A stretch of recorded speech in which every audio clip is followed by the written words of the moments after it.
Today is going to be all about setting boundaries and learning how to say no, because only when you can learn to say no to other things will you be able to learn to say yes to yourself. It's basic science. So basic principles right there.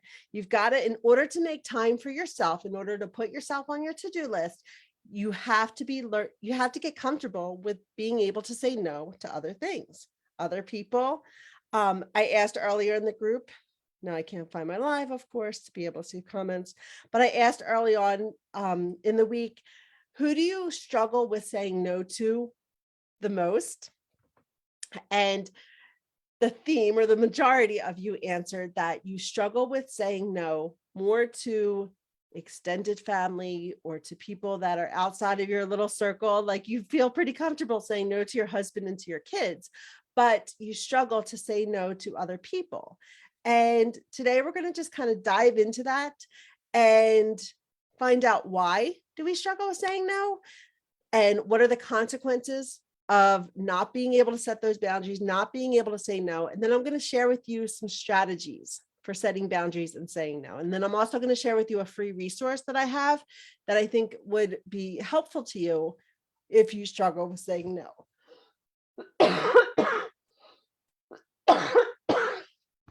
I think I have allergies. For the past week, all I've been doing is I have like this tickle in my throat that I've taken Robitussin, I've taken cold medicine, and nothing is helping. I took allergy medicine and it also didn't help, but that might be the kind of medicine, but that's the only thing I have is this cough, nothing else. All right, so do you find yourself constantly saying yes to others, even when you really don't want to? To carve out time for yourself and to meet your needs, right? Because that's what we're trying to do here, is to identify like, yes, you have needs. You've been so busy taking care of everyone else's needs that you've put your own needs on the back burner or in the background. And so now that we are working on intentionally asking ourselves, what do we need? We need to be able to have time to meet those needs. And we've got two choices. It comes down to we can remove some of the current commitments, right? When you look at your schedule and it's like, wow, like there's just so much stuff on it. We can work on eliminating some of those things, eliminating, automating, and delegating some of those things, or we can decline incoming requests for commitment. So people asking us to do things or us volunteering to do things, right? Like anything additional to our calendar or like to our task list, we have to eliminate things that are on the task list or deal with them. Plus we have to eliminate things coming in, right? And that means we need to say no when things are requested of us, because we have limited resources. We have limited time, we have limited energy, and limited resources. So we need to be able to learn to protect them. But we also need, underlying that is we need to learn that we are worthy of protecting them. Like we need to treat our time as finite, because it is. So often when you're saying yes to everything, that underlying belief is that you have all the time in the world, when in reality, we really don't have all that time, right? Time is finite for us, for our spouses, for our kids, like time is finite. So we really need to switch that and shift that belief and realize and recognize that our time is finite and that it deserves to be protected. So why do we struggle? Why do we struggle with saying no?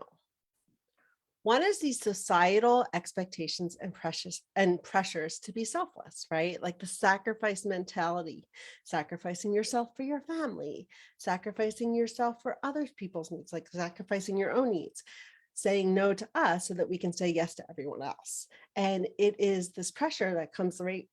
I just told you about the book that we've been reading, that we're working on to discuss on May 4th, that Forget Having It All. Right. It talks a lot about these societal expectations that have been come that have been placed on modern mothers and we have ingrained these beliefs. We've ingrained these expectations so that we ourselves feel guilty when we're not meeting them. And it's all about that sacrifice mentality and being a martyr and being like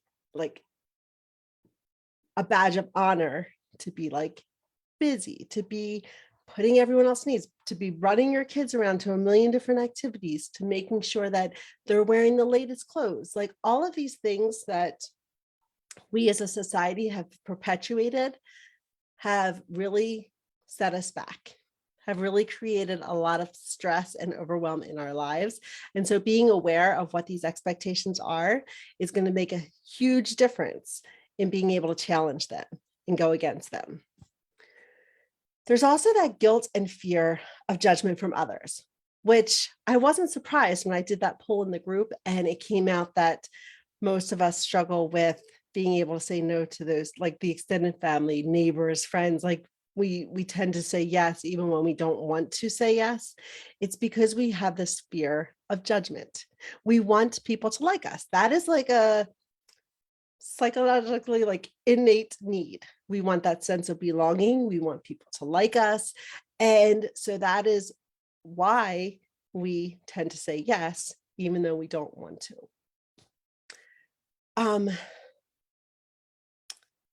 And like I mentioned, like it's not even the requests that people ask us. Like I know I was volunteering all over the town. I was like on boards and I was leaders, like the leader of Girl Scouts and the leader of Friends of the Pool. Like it wasn't even that people did ask me to step up, but like even above and beyond that, like being homeroom mom, like things that you volunteer for because you feel like that's going to make me liked. And even if it's unconsciously, even if it's, I was just having a conversation the other day about that push and pull of,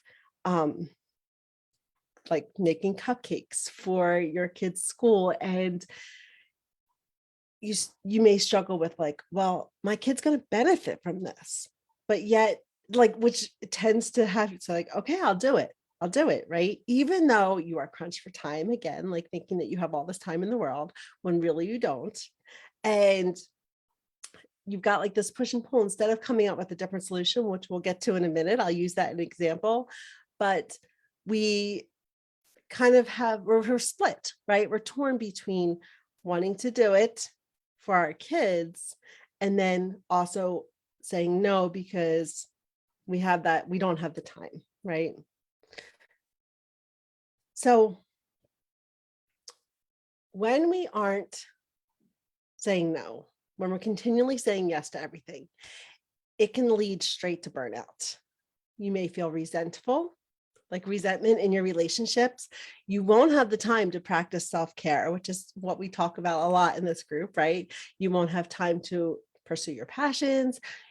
If it's been so long, like if you've been saying yes to so many different things, you probably don't even know what it is that you like anymore or what your passions are, what you value, like those things, because you put them on the back burner, your own needs, they've kind of blurred into the background.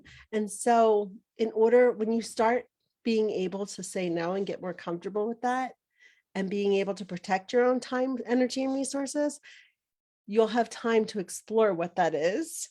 And you'll start feeling alive again. You'll start feeling like yourself.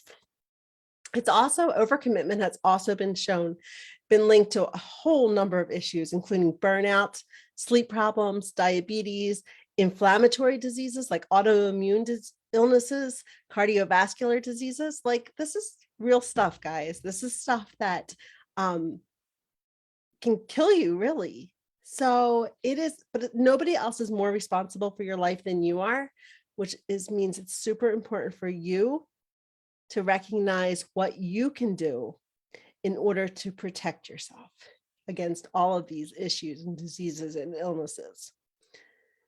So how do you say no? What are some strategies that you can use? So it is super important to be self-aware, to increase your self-awareness, identifying like personal values. What do you value? Maybe coming up with like that decision tree, which like to help you decide, what are you going to say yes to and what are you going to say no to? Actually writing down, what do you value? But you need to make time in order to do that. in order to sit down and like journal and to even think, like I was talking about, not in the middle of the night, like I was doing last night, but actually setting aside time in your day to journal or to just think, to just hear your thoughts and to get in touch with who you are, to challenge yourself, to do things that you're not used to doing, because that's how you're going to get to know yourself better. And then when it comes down to, there's actually like, that saying, like just sleep on it. Like that's a viable thing because you're creating distance between the request and your answer. So actually sleeping on it, like telling that person, like, let me get back to you on that. That way, that'll give you time to actually think about, do I want to do this? Maybe weigh it against that decision tree that you created, or talk to people, or really just journal about it. Like really think if this is something that you can commit to before you actually give that person the answer. It'll allow that person like to appreciate you more, like that you're not agreeing to something that you don't really want to do, and that you will agree to things that you actually want to do. So telling somebody to sleep on it and creating that distance is one strategy that may be helpful. The second one is to use an empathy sandwich. What this means is you're going to sandwich your decline of the request in between two statements of empathy. And so, for example, somebody may like the teacher or homeroom mom, we need a mom to make cupcakes for our class party next week. Do you think you can make 24 cupcakes for us? Okay. First of all, you are overcommitted as it is. I'm using this example because I know that this is a super common example, and it will kind of derail you when you're up at midnight trying to make these cupcakes, these Pinterest worthy cupcakes. And so here's a way or a recommendation of how to decline this like whether sleep on it, right? You can sleep on it. But using the empathy sandwich, empathize. I know it's fun for the kids to have cupcakes for their parties. I remember Lucy saying that for the Halloween party, the class had adorable spider cupcakes. And I know that it is your job to let us other parents in on what's going on for the class. Okay. During that, you created some empathy. You acknowledged that they've been working, like that this homeroom mom who requested this has been working hard at making sure that the class had fun, ... Then you're going to politely decline. I'm sorry, but you do not have to say I'm sorry, but this is just one way. I'm sorry, but I do not have the time this week to make cupcakes for the class. Clear, direct, and to the point, right? And then you're going to follow that up with another empathy statement. I sure hope that the kids have a fun party and that you are able to find a parent who has the time to make the cupcakes. I know how hard you have been working this year as a homeroom mom, and I appreciate your dedication. So you've actually come up with a possible solution that you've been able to provide, leaving that person to have a decision to make. Right? Like you have clearly defined or clearly stated what you cannot do. So you've been able to say no, but then you've also provided a possible solution and you've empathized with her. So I did a podcast episode before about this, and I did an interview with Candace Smiley, and it's called No is a Complete Sentence. I'll link to that in the comment section, or if you're listening to this via podcast, it'll be in the show notes of today's episode, but I definitely recommend checking that out because that will dive more into using no and knowing that it is a complete sentence. So just to summarize, today we talked about why we struggle with saying no. We talked about the consequences of saying no, and I provided you two strategies, the one about to make it easier to say no. So one is the idea of sleeping on it, and the second one is to use the empathy sandwich. I also have a resource that I would love for you to go and download. It's a cheat sheet about getting comfortable with saying no. You'll get ideas and tips for setting your boundaries that will make saying no easier for you. And that's at momswithoutcapes.com/say-no. And I'll throw that link as well in the comments and in the show notes. So check it out. Go download that resource. And if you're really struggling with setting boundaries and getting comfortable with saying no, I would love to hop on a call with you and share with you more about the Supermom Detox, which is my personalized coaching program where we do a deeper dive into setting boundaries, and it's completely personalized to what you are struggling with. And we cover lots more things too, because it's all about hanging up your Supermom cape. So in that program, we talk a lot about boundaries, but we also talk about self-care and habit building and perfectionism, people pleasing, all of the things that are keeping you stuck in the state of overwhelm. And we're going to work on hanging up that cape so that you can be the calm and present mom that you want to be. So if you're interested in that, momswithoutcapes.com/love yourself, schedule a call with me so that we can talk more about that program and I can see how I can serve you and help you hang up your cape. So that's it for today. I hope that you enjoyed this video or this episode. And if you have any questions about it, definitely let me know. Shoot me an email, put it in the comment section if you're watching this in the Facebook group. And if you are not a member of the Facebook group, like you're listening to this on the podcast and you want to come become a member or a part of this amazing group of women who are all working on self-care, self-discovery, discovering themselves, taking care of themselves, and just loving themselves where they are, then come join the Moms Without Capes Facebook group.